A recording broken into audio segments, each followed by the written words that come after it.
أيام أخر وعلى الذين يطيقونه فدية طعام مسكين إن الله بالناس لرؤوف رحيم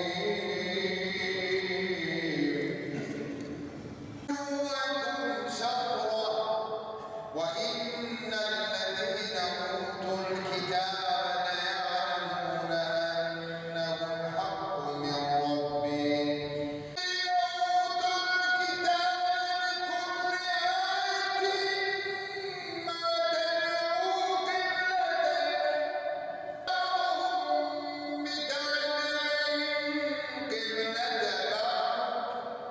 ومن حيث خرجت فول وجهك شطر المسجد الحرام الذين آتيناهم الكتاب الحق من ربك فلا تكونن من الممترين ومن حيث خرجت فول وجهك شطر المسجد الحرام تجري في البحر ما ينفع الناس فنعمتي عليكم ولعلكم تهتدون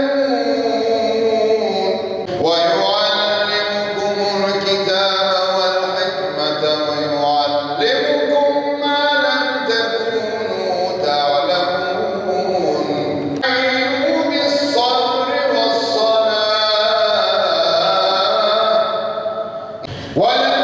ولنبلونكم بشيء من الخوف والجوع ومن تطوع خيرا فإن الله شاكر عليم الله وينعمون والتواب الرحيم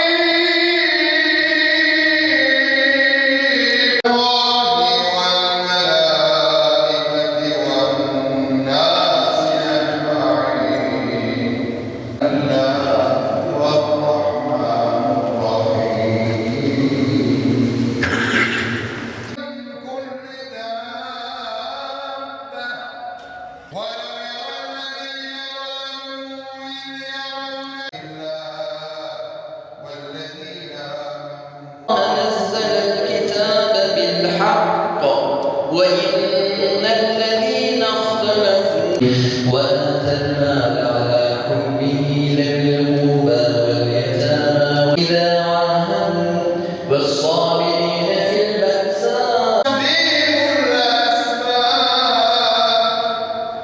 وقال الذين اتبعوا الله أعمالهم لا يعقلون شيئا ولا يهتدون من طيبات ما رزقناكم واشكروا لله إن كنتم إياه إن الله غفور رحيم.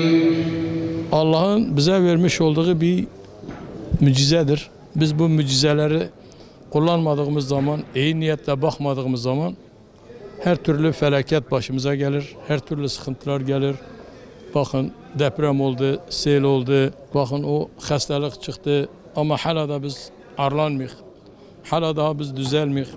İnşallah Rabbim bu Ramazan-ı Şerif'in yüzün suyu hürmetine düzeltir. Ben Kur'an'ı okurken içim rahatlıyor. Kalbim rahatlıyor. Kendimi huzurlu bir yerde hissediyorum.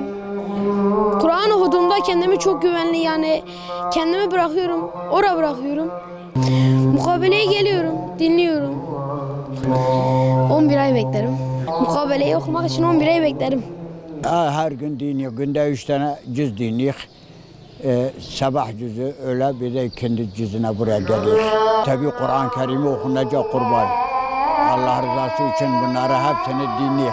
Kur'an-ı Kerim'i okumamız mecburidir kurban. Kur'an-ı Kerim'i okunmasa olur mu? Olmaz. Kur'an-ı Kerim'i tabii sahip çıkacağız kurban.